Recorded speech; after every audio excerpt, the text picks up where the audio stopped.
Will Trump's AI policy give the USA a lead in the AI race? Hey everyone, I'm VRon, virtual Ron Gula, and today I'm going to summarize America's AI action plan and dive deep into what this means for our nation's competitive edge in artificial intelligence. Let me load up that comprehensive document on America's AI strategy so we can break this down pillar by pillar. All right, folks, we're diving into something massive here. America's AI Action Plan, released in July 2025. This isn't just another government document. This is a comprehensive strategy with over 90 federal policy actions designed to make sure America wins the AI race against China and other competitors. Let's start with Pillar 1, accelerate AI innovation. The first big move here is removing regulatory barriers. The administration is telling federal agencies to revise or completely rescind AI regulations that are hindering innovation. Think about this from a startup perspective. How many times have you seen promising AI companies get bogged down in regulatory uncertainty? This plan says the FCC can even preempt state-level laws that conflict with federal AI policy. They're also promoting what they call neutral AI, stripping DEI and climate references from the NIST AI risk management framework. Whether you agree with that politically or not, the goal is to create AI models that are seen as objective rather than ideologically driven. Here's something really exciting for the startup community. They're encouraging open source and open weight AI models. The federal government is providing access to compute and cloud resources for startups and academics. This is huge. If you're a small AI company, getting access to the massive compute power needed for training models has been one of the biggest barriers to entry. They're also launching centers of excellence for AI in healthcare, agriculture, energy, and defense.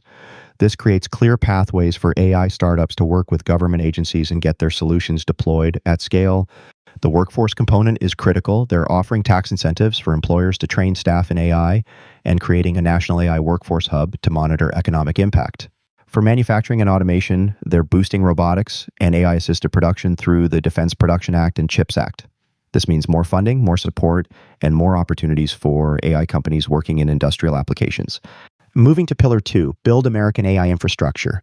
This is where things get really interesting from a business perspective. They're streamlining permitting for data centers, fabs, and energy projects. If you've ever tried to build data center infrastructure, you know the permitting nightmare that companies face. They're using NEPA categorical exemptions to fast-track AI infrastructure projects.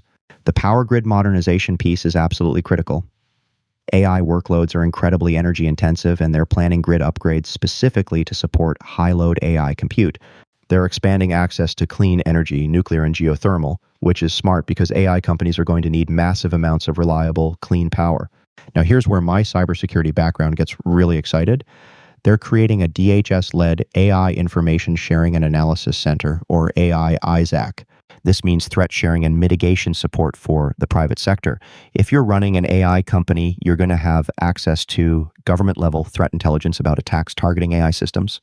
They're also mandating secure by design approaches, integrating adversarial robustness and auditing into AI standards. This means security isn't an afterthought. It's baked into AI model development from the start. Pillar 3 is about leading in international AI diplomacy and security. They want to export the American AI stack, US LLMs, chips, software, and standards to allies. This is about creating a democratic, free market ecosystem for AI that counters authoritarian approaches. The plan specifically calls out countering China's AI influence and combating authoritarian norms in global AI policy.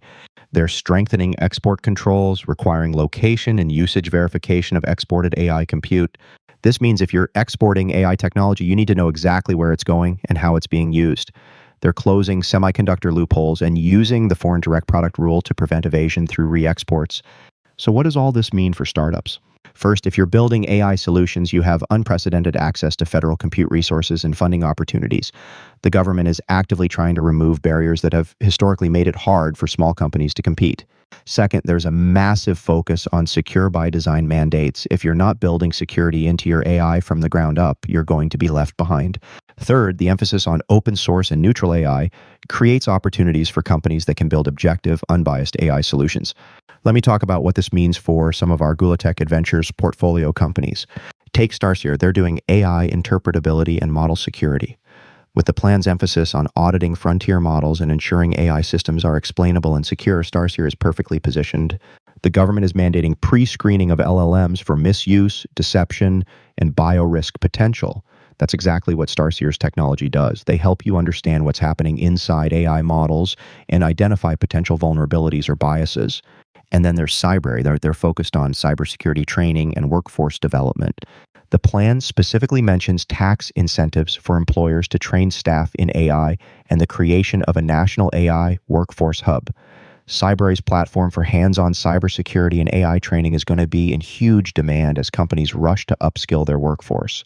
With the government pushing for AI adoption across all sectors, the need for people who understand both AI and cybersecurity is going to explode. Now, let me load up China's approach so we can compare strategies. China's approach is fundamentally different from America's strategy. While the U.S. is focused on winning the AI race through deregulation and competitive advantage, China is proposing a global AI cooperation organization with Shanghai as the headquarters. China's 13-point blueprint emphasizes collaborative R&D on AI infrastructure, promotion of open-source AI models, and global developer communities. The contrast is striking. The U.S. plan is about accelerating American innovation and maintaining technological leadership, while China's proposal frames AI as a global public good that should be shared cooperatively. China is specifically appealing to developing countries by offering shared access and tech support, which could be very attractive to nations that can't afford to build their own AI infrastructure. But here's the thing, China's state-led AI programs raise serious concerns about surveillance and military dual use. There's a big gap between their cooperative rhetoric and their aggressive cyber operations. For American startups, this creates both opportunities and challenges. On one hand, you have unprecedented U.S. government support, funding, compute access, streamlined regulations, and clear pathways to government contracts. On the other hand, you need to be aware that the global AI landscape is becoming increasingly fragmented. If China succeeds in creating alternative AI governance structures, American companies might find themselves excluded from certain markets. The key is to build AI solutions that are secure, explainable, and aligned with democratic values while remaining competitive on the global stage. We've actually created some great content about AI risks and opportunities. One of my favorite videos explores what science fiction can teach us about AI development. Let me show you a clip from our What Sci-Fi Teaches About AI video that covers lessons from Star Trek, HAL 9000, Colossus, and War Games. But when HAL is ordered to keep the true purpose of the mission secret from the crew, the conflict between honesty and obedience pushes it toward paranoia and murder. HAL isn't just malfunctioning, it's caught in a moral dilemma it was never built to resolve. The film asks a chilling question: what happens when we give a machine authority, but force it to lie? And from the crew's perspective, they likely know every aspect of their ship, but don't know how HAL was programmed. Thanks for watching, everyone. We've covered a lot of ground today, from America's comprehensive AI action plan with its 3 strategic pillars to China's alternative vision for global AI cooperation and what all this means for startups and our portfolio companies. The bottom line is that AI policy is becoming a critical battleground for global technological leadership, and American startups have unprecedented opportunities if they can navigate the security, regulatory, and competitive landscape effectively. If you found this analysis helpful, please hit that like button and subscribe to Gula Tech Adventures for more insights on cybersecurity, AI, and startup strategy. We've got tons more content exploring these intersections, from technical deep dives to policy analysis to startup advice. Keep learning, keep building, and remember that in the AI race, it's not just about speed, it's about building technology that serves humanity's best interests. Till next time, this is V-Ron signing off.